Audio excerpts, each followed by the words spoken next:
नमस्कार दोस्तों, बात करते हैं आईआरएफसी की। 169 का स्टॉक है और 2% की गिरावट आज भी देखने को मिली है। आज 2% की गिरावट कंसर्न नहीं है, 230 रुपए से लगातार गिरावट करके 170 रुपए पे आकर के रुका हुआ है, ये कंसर्न बड़ा है।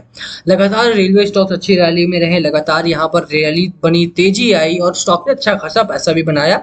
बट नए निवेशक जिन्होंने 200 के करीब में निवेश किया या 200 के ऊपर निवेश किया, वो लोग यहाँ पर फंस चुके हैं। और ये वीडियो उनके लिए है, खासतौर पे अगर आप फंसे हुए हैं या बाय करना चाहते हैं इस लेवल पर।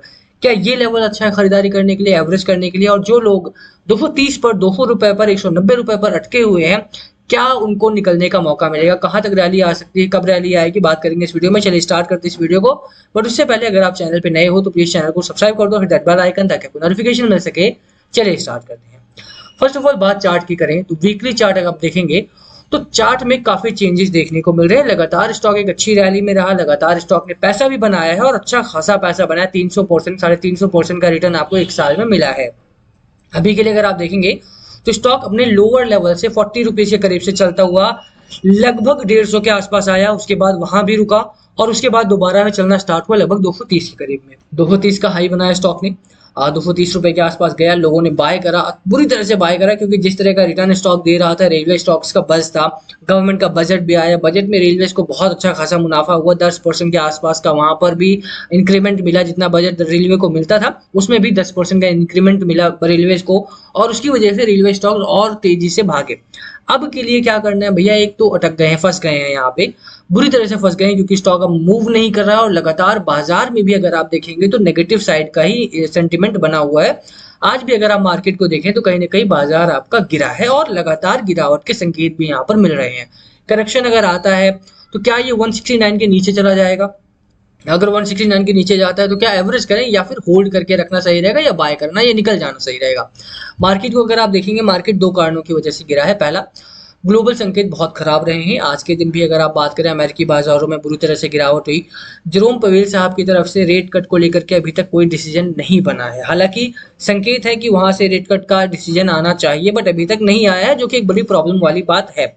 दूसरी बात यह है कि अमेरिकी बाजारों में एक स्ट्रेटेजिक गिरावट, और स्ट्रेटेजिक गिरावट का मतलब यह है कि अगर गिरावट वहां पर होगी तो फेड के ऊपर एक प्रेशर आएगा और वो लोग रेट कट को टालेंगे नहीं। इस बार अगर फेड की मीटिंग होगी तो वो लोग रेट कट को तवज्जो देंगे और वहां पर रेट कट होगा भी। और अगर रेट कट होता है तो उससे अमेरिकी बाजारों में भी तेजी आएगी और उसका रिपरकशन, उसका जो एक ट्रांसफॉर्मेशन होगा वो हमारे बाजारों पर भी आएगा और हमारे बाजारों में भी एक अच्छी खासी रैली आएगी।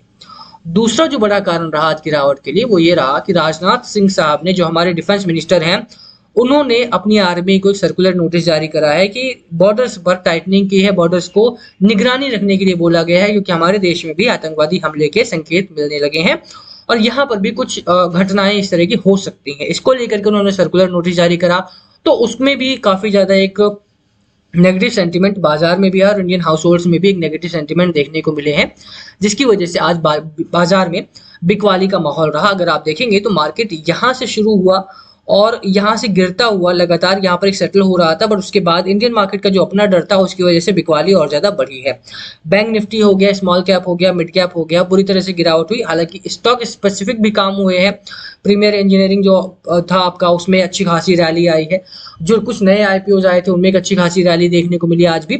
तो ऐसा नहीं है कि थ्रू आउट द मार्केट गिरावट हुई, बट हाँ, गिरावट का माहौल बाजार में है। अब ऐसे में आईआरएफसी कहाँ रुकता है? क्या आईआरएफसी में रुकना है, होल्ड करें या फिर निकल जाए? ये कहानी मैंने आपको क्यों सुनाई, क्योंकि बाजार में अभी भी प्रेशर जो है वो बना हुआ है। तो क्या करना है ऐसे में? एक सपोर्ट लेवल आपका अराउंड 153 155 के आसपास बनता है। अपर एंड पर जो सपोर्ट लेवल था वो ब्रेक डाउन हो चुका है। यहाँ पर अगर स्टॉक रुकता 190 के करीब में तो वो एक अच्छा लेवल होता, यहाँ से फिर खरीदारी करने का मौका मिलता। बट इस सपोर्ट लेवल के ब्रेक डाउन होने के बाद बाजार थोड़ा सा यहाँ पे रेलवे स्टॉक्स में एक तो चला बहुत है, हीटेड अप मोमेंटम है, हीटेड अप सेक्टर है आपका। पीएसयू में ऑलरेडी बहुत ज्यादा हीट हो चुकी है, चाहे वो आप डिफेंस की बात करो, रेलवे की बात करो, बैंकिंग की बात करो, फार्मा की बात करो, ओवरऑल काफी हीटेड अप मोमेंटम हो चुका है। और शायद यही कारण है कि अब यहाँ पर थोड़े दिनों के लिए साइडवेज का बाजार ही रहने वाला है। यहाँ पर भी अगर आप देखें तो आईआरएफसी को लेकर के 80 नाउ पर भी बड़ी खबर चली कि 230 से टूट के अब 170 पे मिल रहा है, तो क्या 170 पे बाय करें या होल्ड करें? तो इन्होंने भी यही लिखा है कि फॉर नाउ लोगों को होल्ड करना चाहिए। That if you have a long term investment horizon, holding on to IRFC share could be beneficial.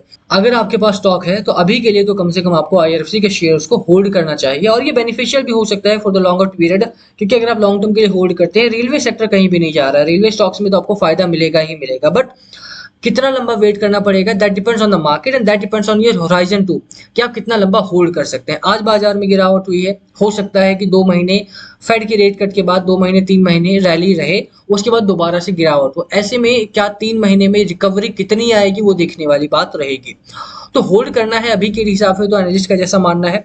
बाकी लॉन्गर टर्म के लिए अगर आप रुके हैं तो शॉर्ट टर्म के बेसिस पे कि 230 से टूट के 170 पे आ गया तो इस बेसिस पे डिसीजन नहीं बनाना है। रेलवे लॉन्ग टर्म का पर्सपेक्टिव रखिए। रेलवे में इंडिया में बहुत कुछ रिफॉर्म होने हैं, हो चुके हैं और होने बाकी भी हैं। अभी जितना हुआ है वो 10% हुआ है। अभी बुलेट ट्रेन है, मेट्रो है, बहुत सारी चीजें हैं जो होनी है। आईआरएफसी एक फंडिंग कंपनी है, तो यहाँ पर आपको फंडामेंटल्स को लेकर के तो चिंता होनी ही नहीं चाहिए। तो कंपनी बेहतरीन काम कर रही थी, करेगी। और अभी भी अगर आप चार्ट देखेंगे तो खरीदारी का चार्ट ज्यादा देखने को मिलता है, ना कि सेलिंग का। खरीदारी करने की राय मेरी तरफ से नहीं रहेगी, ना ही बिकवाली की, ना ही होल्ड करने की। बट जिस तरह की खबरें आ रही हैं यहाँ पर होल्ड करने के लिए क्लियरली बोला गया है।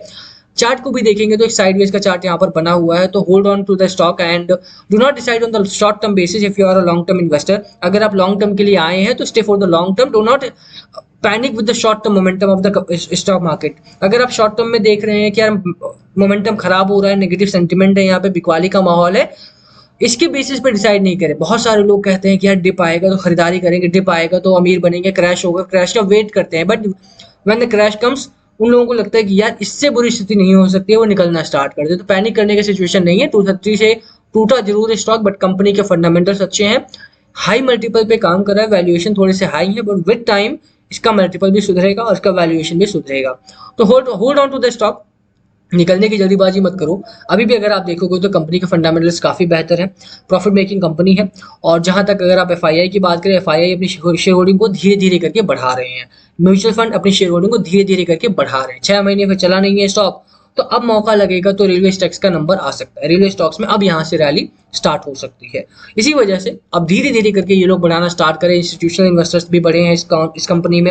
सरकारी कंपनी है, लंबे समय में अच्छा खासा मुनाफा दे सकती है, बट अभी के लिए स्लो पड़ी है, तो स्लो मोमेंटम को एंजॉय कीजिए। निकलने की गलती ना करेंगे तो ज्यादा अच्छा रहेगा। जैसा इसमें बताया गया है, स्टेबिलिटी आने दो, शोइंग साइंस ऑफ स्टेबिलिटी यहाँ पर आ रही है लगभग। अगर मार्केट सपोर्ट करता है तो बहुत ही जल्द स्टॉक में इस लेवल से ऊपर की निकलता हुआ देखने को मिलेगा। एटलीस्ट अगर 191 ब्रेकआउट करता है तो 200 के ऊपर सस्टेन करे तो वहां से आपको 260 270 के आसपास के लेवल्स देखने को मिलेंगे स्टॉक में। बाकी लास्ट कॉल हमेशा आपका होना चाहिए। वीडियो को हम यही खत्म करेंगे। ओवरऑल होल्ड करने की सलाह रहेगी जैसा एनालिस्ट ने बोला है। बाकी लास्ट कॉल हमेशा आपका होना चाहिए। क्या आपकी स्ट्रेटजी स्टॉक को लेकर प्लीज कमेंट करके शेयर करना। वीडियो को यही खत्म करेंगे। पसंद आए तो लाइक करना, चैनल पे नए हो सब्सक्राइब किए बिना मत जाना। Thank you for watching and yes please comment में अगर पूछना हो तो। Thank you.